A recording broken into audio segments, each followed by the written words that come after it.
তাসনিম রিয়াজ, নির্বাচন নিয়ে যে ক্রাইসিসটা তৈরি হয়েছে সেটাকে আপনারা কিভাবে দেখেন? মানে নির্বাচন ছাড়া আসলে এই সংকটের সমাধানের অন্য কোনো রাস্তা আদৌ আছে কিনা?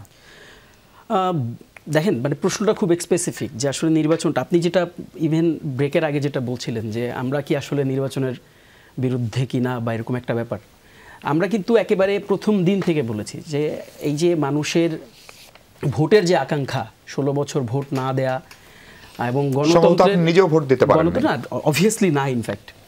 এবং দেখেন, গণতন্ত্রের তো আসলে আমরা তো সবাই জানি যে মানে ডেমোক্রেসির একটা আপার হোল্ডই হচ্ছে ভোট।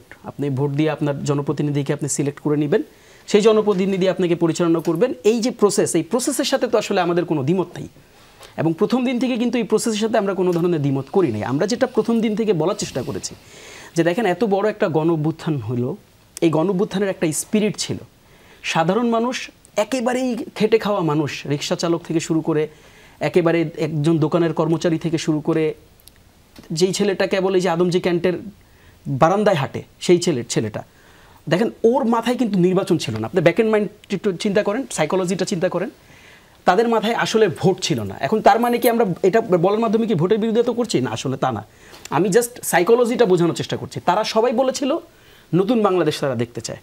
এখন আমরা এসে কি দেখেছি? আমরা এসে দেখেছি যে দেখেন, নতুন বাংলাদেশ যদি আমাদেরকে তৈরি করতে হয়, যেই ন্যাশনাল কনসেনসাসের জায়গায় আমরা, ঐক্যমতের জায়গায় আমরা এসে পৌঁছেছি, বিপ্লবের পর তো সকল দলমত নতুন বাংলাদেশের স্বপ্নে, নতুন বাংলাদেশের প্রশ্নে একমত ছিল। তো আমরা সেটাকে বলেছি যে তাহলে আমরা কেন কিছু রিফরমেশনের মধ্যে দিয়ে যাব না? এখন সেই রিফরমেশনটা কেমন হতে পারে, সেটার মডেল কি হবে, সেটা ইলেকশনাল রিফরমেশন কেমন হবে, কনস্টিটিউশনাল রিফরমেশন কেমন হবে, মানবাধিকারে কী কী ধরনের রিফরমেশন লাগবে, আমার অ্যাডমিনিস্ট্রেশনে কী কী ধরনের রিফরমেশন লাগবে, এটার কিন্তু বিস্তারিত কার্যক্রম পরিচালনার জন্য সংস্কার কমিশন করা হয়েছিল। কিন্তু আপনি খেয়াল করেন, সংস্কার কমিশন রিপোর্ট পর্যন্ত সাবমিট করতে পারে নাই। তাদেরকে ডেট দেওয়া হয়েছিল 31 ডিসেম্বর, আপনার যদি ভুল না করি। 31 ডিসেম্বরের 3 মাস আগে থেকে নির্বাচনের জন্য একটা বড় গ্রুপ অফ পিপল যারা কিন্তু মানে হই হুল্লোড় শুরু করলেন। এখন তার মানে কি? তার মানে হচ্ছে যে আমরা যদি এখন আপনাকে এইভাবে বলি, এভাবেও তো আপনি যেভাবে আমাকে বলতেছেন, আমি কিন্তু এভাবেও বলতে পারি যে তার মানে কি আপনি রিফরমেশনের এগেনস্টে? আমরা এতটা রুডলি বলতে চাই না, বলি না আমরা কখনো, কিন্তু আমরা এটা বলতে চাই যে ব্যাক এন্ড সাইকোলজি, সাধারণ মানুষ যে কারণে, মানে খেটে খাওয়া মানুষ যে কারণে এসে বিপ্লবটা করলো, এই গণঅভ্যুত্থানটা সংগঠিত করলো, তারা আসলে সত্যিকার অর্থে একটা পরবর্তীতে মানে সুন্দর বাংলাদেশ দেখতে চেয়েছিল। এখন আমরা তো খুব ছোট ছোট কিছু কথা, আমরা কিন্তু যখন দেখেছি যে না, বাংলাদেশের একটা বড় পলিটিক্যাল পার্টি, আমি একটু শেষ করি, বাংলাদেশের বড় একটা পলিটিক্যাল পার্টি তারা বলছেন যে না, আপনি ইলেকশন দিয়ে দেন। এখন তারা বলতেছেন কিসের উপর ভিত্তিতে? আইনশৃঙ্খলা মানে সমস্যা, বিভিন্ন ধরনের জটিলতা তৈরি হয়ে যাওয়া, রাষ্ট্র যেভাবে ফাংশন করার কথা ছিল সেভাবে ফাংশন না করা। ব্যাপারটা কিন্তু এতটা সোজা না। মানে কেউ যদি মনে করে যে নতুন সরকার চলে আসলেই একেবারে সব কিছু আবার সুন্দর গতিতে চলবে, ব্যাপারটা এরকম না। কারণ যদি নতুন সরকার চলে আসে, নতুন সরকার এসে তো প্রথম দিন থেকে আইনশৃঙ্খলা বাহিনীকে সে একেবারে নতুন করে সাজায় ফেলতে পারবে না, তারও তো সময় লাগবে। সে প্রথম দিনে এসেই কিন্তু তাকে নতুন করে আবার যে সংবিধান সংস্কারের কথা বলতেছি, তাকে আবার সংসদে বসে আইন পাশ করতে হবে তাদের ভারসাম্যতে। তো দেখেন, আমরা বলেছিলাম যে এটা একটা নিরপেক্ষ সরকার করুক, যে সরকারকে আপনারাই তো সমর্থন দিয়েছেন। এই সরকারকে বিএনপি জামাত সমর্থন দেয় নেই, এই সরকারকে অন্যান্য রাজনৈতিক দল সমর্থন দেয় নেই। তাহলে আপনি যদি সমর্থন দিয়ে থাকেন, তাকে এতটুকু স্টেক আপনি দেন, তাকে এতটুকু অ্যাক্সেস আপনি দেন যে তিনি বেসিক সংস্কারটা করুক। কতদিন দিবে? এবং এই সরকার কি নিরপেক্ষ সরকার আপনি মনে করেন?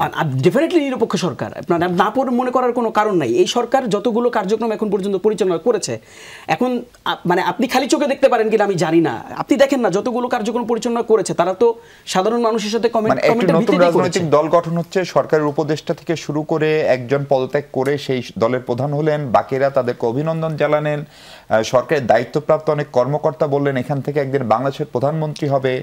আপনি ট্রেডিশনাল সিনারিও থেকে যদি এটাকে বিচার করেন, ট্রেডিশনাল সিনারিওকে যদি আপনি দেখেন, এখন গণঅভ্যুত্থানের পরবর্তীতে গণঅভ্যুত্থানকে যারা নেতৃত্ব দিয়েছে তারাই তো সরকারে আসবে, এটাই স্বাভাবিকভাবেই মানে আমরা ধরে নিতে পারি, তারা তো এসেছে।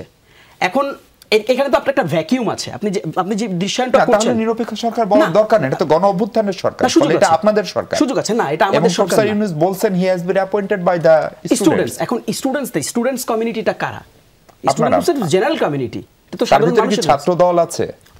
যখন সরকারটা গঠন হয়েছিল তখন তো একটা বৈষম্যবিরোধী ছাত্র আন্দোলনের সকল প্ল্যাটফর্মের সকল ছাত্রদের মানে কন্ট্রিবিউশন এখানে ছিল। Point number 1। Second point of কি দেখেন, ভালো করে দেখি আমরা, ইউনূস সরকার যখন তার ক্যাবিনেট যখন গঠন করলেন বা উপদেষ্টা পরিষদ যখন গঠন করলেন, সকল রাজনৈতিক দল স্বতঃস্ফূর্তভাবে তাদেরকে সমর্থন দেয় নাই? সেখানে তো দিয়েছে। এখন আপনি যদি বলেন, সমর্থন দেওয়ার পর আপনি যদি বলেন যে এটা একটা কোনো একটা গোত্রের কোনো একটা গোষ্ঠীর সরকার, তাহলে এটা আমার উপর চাপিয়ে দেওয়া হবে। আমি সেটা বলতে চাই না। আমি বরং বাস্তবতাটা যেটা ঘটে গেছে আমি সেটাকেই আমি সামনে রাখতে চাই। এরপর দেখেন যতগুলো কার্যক্রম ডক্টর ইউনূস সাহেবের পক্ষ থেকে, তাদের তত্ত্বাবধায়ক সরকার মানে আপনার অন্তর্বর্তীকালীন সরকারের পক্ষ থেকে যতগুলো কার্যক্রম গ্রহণ করা হয়েছে, প্রত্যেকটি কার্যক্রম করার আগে কিন্তু তারা পলিটিক্যাল পার্টিগুলোর সাথে বসেছে।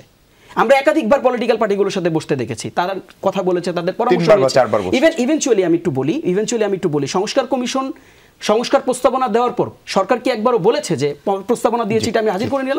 বরং ডক্টর ইউনূস কি বলেছে?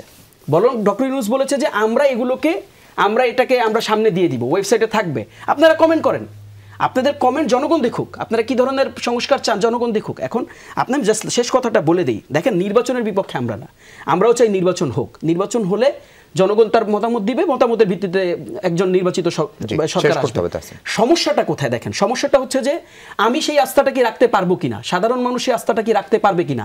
আজকের বাংলাদেশে আমরা রাস্তাঘাটে মাঠে ঘাটে সব জায়গায় যে ধরনের চাঁদাবাজি, রাহাজানি, মারামারি, দলাদলি আমরা দেখতে পাচ্ছি, কালকে তারাই যদি ক্ষমতায়, আমি জানি না কে আসবে, XYZ যারাই আসুক, তারাই যদি ক্ষমতায় আসে, তারাই এসে সত্যিকার অর্থে কি জনগণের কথা বলবে কিনা।